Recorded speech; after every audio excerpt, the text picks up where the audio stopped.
સ્વામિનારાયણ હરે વચનામૃત કાર્યાણી પ્રકરણનું 10મું નાડી જોયાનું તપનું. સ્વામિનારાયણ હરે સંવત 1877ના કાર્તિક સુધી 10મીને દિવસ રાત્રિને સમયે સ્વામી શ્રી સહજાનંદજી મહારાજ ગામ શ્રી કાર્યાણી મધ્યે વસતા ખાચરના દરબારમાં ઉગમણે દ્વાર ઓરડાને વિશે વિરાજમાન હતા અને પોતાના મુખારવિંદની આગળ 10-12 મોટેરા સાધુ બેઠા હતા તથા 5-6 હરિભક્ત બેઠા હતા. અને શ્રીજી મહારાજના શરીરમાં કંઈક તાવ જેવું જણાતું હતું અને આગળ સગડી મેલીને તાપતા હતા. પછી શ્રીજી મહારાજે મુક્તાનંદ સ્વામીને કહ્યું, જે અમારી નાડી જુઓ, શરીરમાં કંઈક કસર જણાય છે. પછી મુક્તાનંદ સ્વામીએ નાડી જોઈને કહ્યું, જે હે મહારાજ, કસર તો બહુ છે. અને વળી એમ કહ્યું, જે હે મહારાજ, હમણાં સત્સંગીને કઠણ કાળ વર્તે છે. કેમ જે? હે મહારાજ, તમે તો સર્વે સત્સંગીના જીવન પ્રાણ છો. તે મહારાજને શરીરે કસર જેવું છે, એ જ સર્વે સત્સંગીને કઠણ કાળ છે. પછી શ્રીજી મહારાજ બોલ્યા, જે ભગવાનને પ્રસન્ન કરવાને અર્થે નારદજીએ કેટલાક યુગ પર્યંત ટાળ તડકાને તથા ભૂખ તરસને સહન કરીને મહાતપ કર્યું અને તે તપે કરીને ભગવાનને રાજી કર્યા. એવી રીતે જે વિવેકી હોય તે તો જાણીને પોતાના દેહ ઇન્દ્રિયોને દમીને તપ કરે છે. માટે જે વિવેકી સાધુ હોય તેને તો જાણીને દેહ ઇન્દ્રિયોને કષ્ટ થાય એમ વર્ત્યું જોઈએ. તો ઈશ્વર ઈચ્છાએ જે કાંઈ કષ્ટ આવે તેને સિદ્ધ ટાળવાને ઈચ્છે. અને વળી ત્યાગી સાધુને તો પોતાના મનમાં એમ દ્રઢ રુચિ રાખી જોઈએ, જે મારે તો દેવલોક, બ્રહ્મલોક અને વૈકુંઠાદિક લોકના જે પંચ વિષય સંબંધી ભોગ સુખ તે નથી જોઈતા.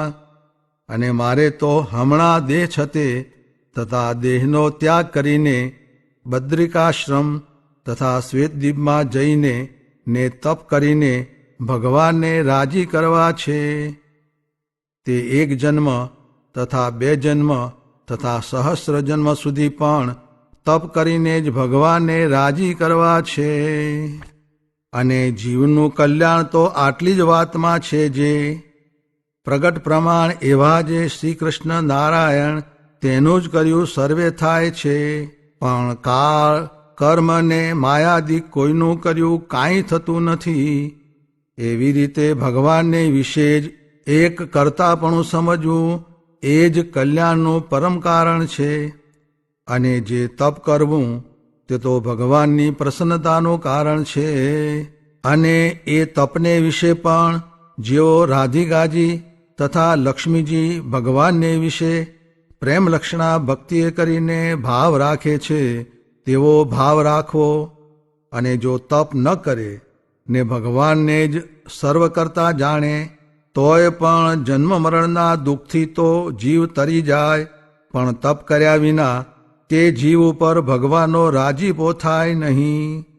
અને જે જીવ ભગવાનને સર્વ કરતા હરતા નથી જાણતો, તો તેથી બીજો કોઈ પાપી નથી.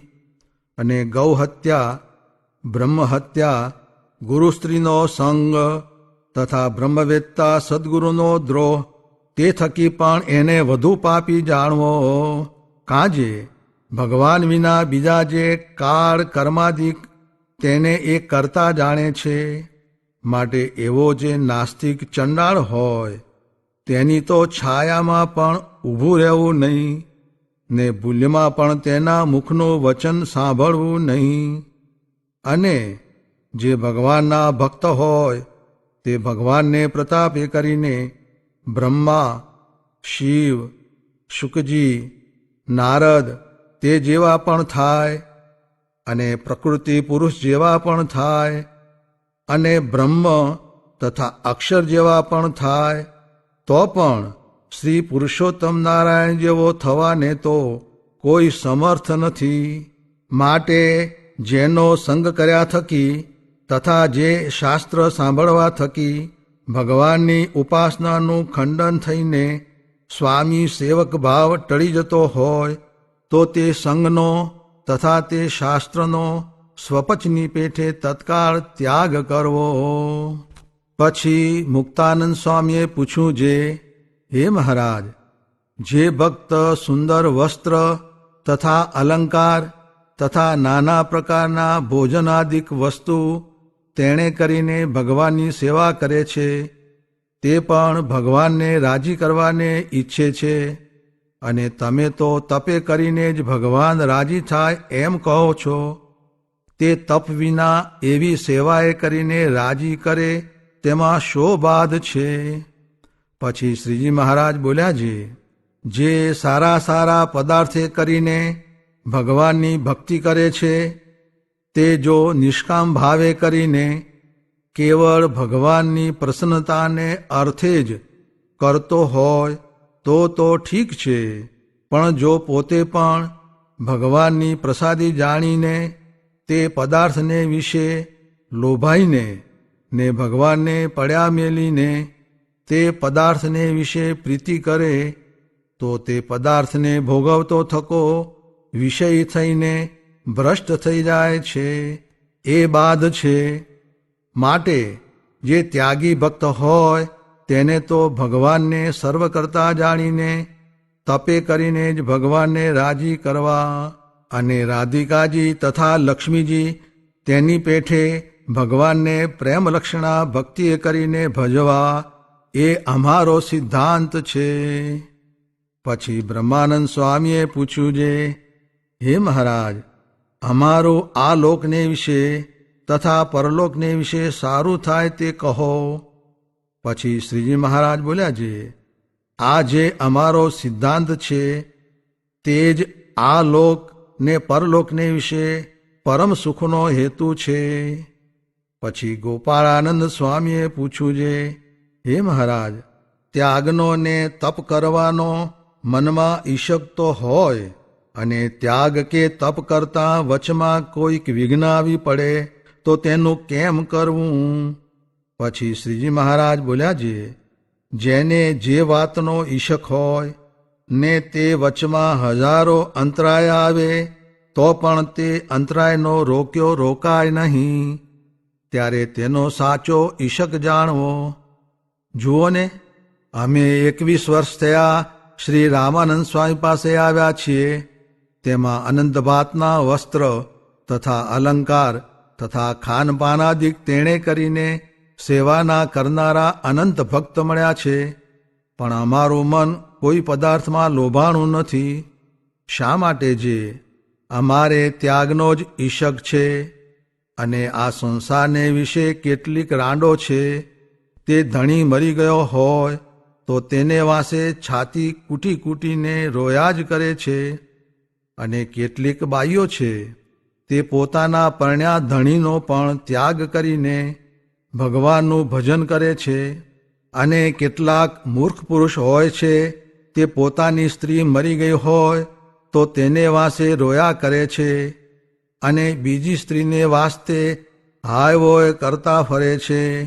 અને કેટલાક વૈરાગ્યવાન પુરુષ હોય તે ઘરમાં પરણેલી સ્ત્રી હોય તેનો ત્યાગ કરીને પરમેશ્વરનું ભજન કરે છે.